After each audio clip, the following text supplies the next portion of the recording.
Hello travellers, so today I want to do just a quick update for July, let you know what's going on. So the first thing I want to say is thank you so much for the 6,000 subscribers. I really never thought I would be here right now with this many people wanting to see the content and the reviews, so thank you so much for that. Really appreciate it.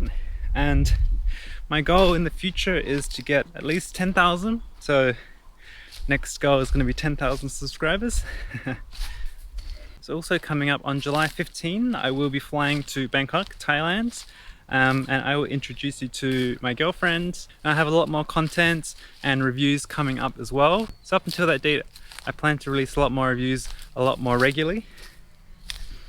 And then when I arrive in Thailand, I'll also be completing my review of the Turtle Neck Pillow Plus.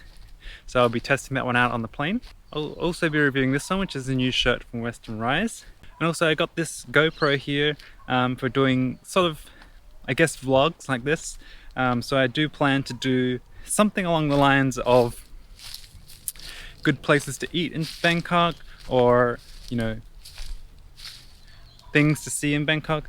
Sort of travel videos. I will also be going to Krabi, which is a beach in the south of Thailand. So again, this GoPro will be useful for the water situations. So that's pretty much it for the July update. Thank you again so much for the 6,000 subscribers. Really appreciate it, and let's fight to get 10,000 subscribers. So that's it. Thanks again for watching, and thank you so much for the 6,000 subscribers. Be sure to stay subscribed to keep up to date with future videos, and I'll see you in the next one.